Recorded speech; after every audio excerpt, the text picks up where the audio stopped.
Do. Thank you. I'm sure he gets a big kick out of these when he watches them. He does. Okay. Ready? Some say a man's spirit lives on through his words. We hear that sometimes in eulogies, and it sometimes rings true with the classical literature of our time. This is a story of one of those times. I've never spoken about this before to anyone. It's a time I wish I could forget. Myself, my friend Matt Hammer, and my twin brother Brant, we decided to start our summer off by a backpacking trip deep into the South Brush Creek drainage area of the Snowy Range Mountains outside of Saratoga, Wyoming. We were going to fish beaver ponds filled by the spring thaws. I remember it was the last day of school and we'd gone out at noon. It was a particularly warm spring in Wyoming that year. The skies were dotted with puffy clouds. It's not unusual there to get afternoon thunderstorms during the spring and summer. Anyway, we aimed to go fish the beaver ponds in the backcountry. That time of year, fish flee the harsh, rough waters of the spring thaws, and they move to the beaver ponds. Big brook trout, sometimes even bigger brown trout, can be found there feeding on the smaller fish. We drove a few miles back into where the road ends at the Brush Creek campground. It was empty. The Upper Brush Creek Trail starts there. We hiked about 3 miles in, walking slowly along the creek. The fresh breeze blew through the alders on the side of the creek, and the trees swayed as if they were dancing. The creek itself was raging. Spring runoff had begun. We walked a little ways and got to a place where a tree had fallen across the creek. Looking further up the creek, we saw that the bank rose so sharply that we decided our only bet was to cross that log and continue on the other side. The tree itself was not very wide. It was a lodgepole pine, smooth without knots, all the way to the very end. Brant crossed first. He straddled himself along the tree until he reached the other side. I crossed second in the same fashion. Matt took off his pack, put it in front of him, and straddled the log next. He was about halfway across when he lost his balance.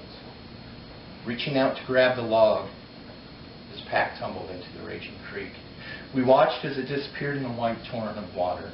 Our tent, our food, Matt's sleeping bag, and his knife were all gone. We should have turned back. But we were young, and we were dumb. And we were 10 foot tall and bulletproof, as we used to say. I wish we'd turned back. We took inventory on the other side to see what we had left. We still had a tarp, a hatchet, matches, and cooking gear. We figured we could build a shelter and eat fish. So we hiked another mile or so up the creek. The day was getting late, and I started to get worried about the weather. The skies that were blue that morning were now turning a dark charcoal color. I could feel myself start to shiver a little. I took off my pack, put on my coat. I told my brother Brant and Matt I thought we should look for a place for shelter. They wanted to walk a little further to try and find the ponds. Well, we only made it a few hundred yards before the skies opened up and let loose. So I retrieved the tarp and put it over my head to try and keep dry. Rain mixed with snow started coming down in sheets. We were wet and cold and shivering almost uncontrollably. And then we saw it. The cabin. Now the lower elevations of the Snowy Range are littered with old cabins. Tie hackers used to use them to float logs down to the main rivers that then floated the logs further on down to the towns, where they were cut into railroad ties. Men would work cutting the trees in the winter and piled them next to the strings to be floated down. And when the spring thaws came, they branded their trees with their insignia and were paid for how many ties they sent down the creek. Anyway, there we were, cold and wet. We decided to take shelter in that cabin. An old rickety door, probably made by someone else that decided to use the cabin, hung in the doorway. It had a plank.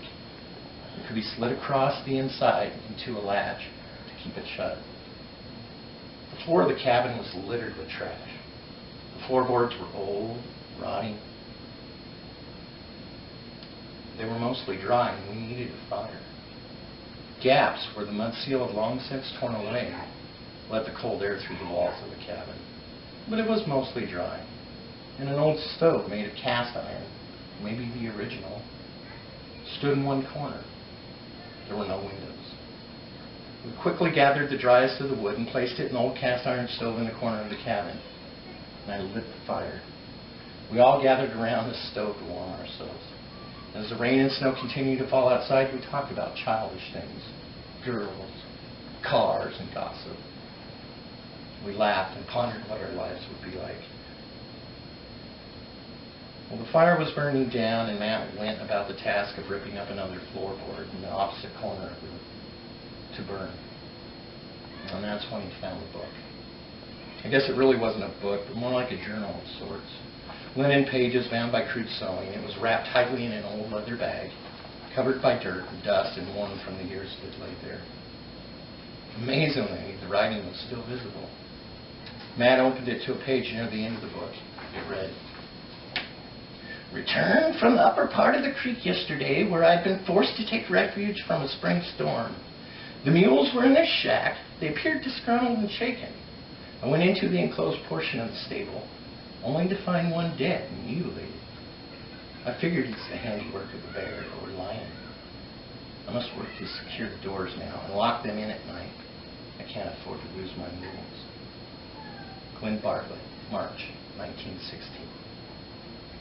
Matt turned the page and read again. "Locked the mules in last night. One of the worst storms this year. I could hear that they were rattled, but thought nothing of them locked inside their shed, until I unlatched and opened the door this morning to find Misty, my lead mule, mutilated on the floor. Her entrails were circled around her torn body. I fear if more mules are lost, I will not be able to get any more ties to the creek, which is already filling with runoff from the spring water. I plan to settle this matter once and for all. I've devised a way to make whomever has laid waste to my mules pay.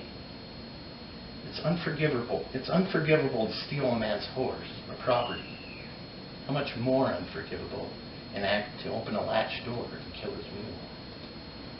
Tonight, a loaded shotgun, tethered by a string to that very door, will wait for the one who opens it."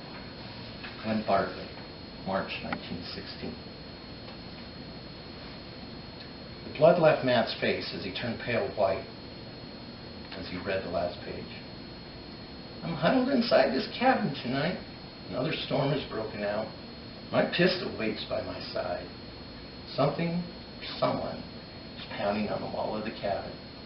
The hairs on my neck are standing.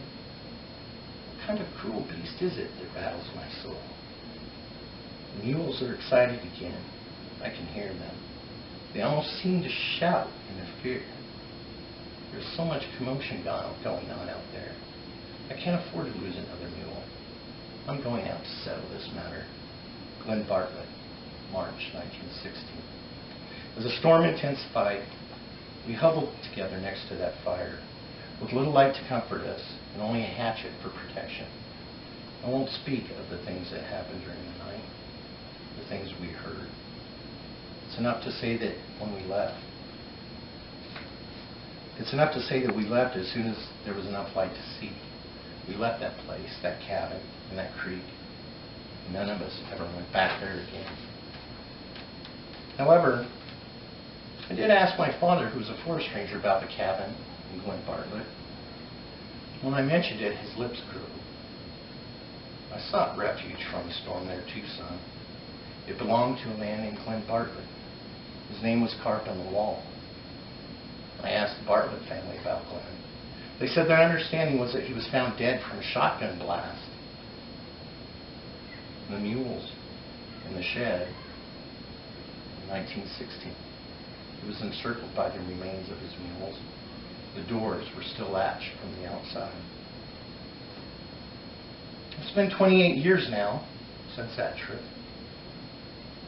Sometimes in the night, even here, in this very house, I can hear the puppy.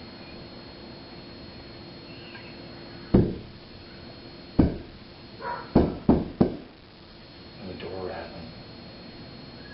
I get up, and even though I don't want to, I grab this very baseball bat, and I walk softly to the door of our bedroom. I turn the handle, and I'm expecting that when I open it, I'll see BANG! Friends, be careful which doors you open in life. Some of those doors were meant to stay shut.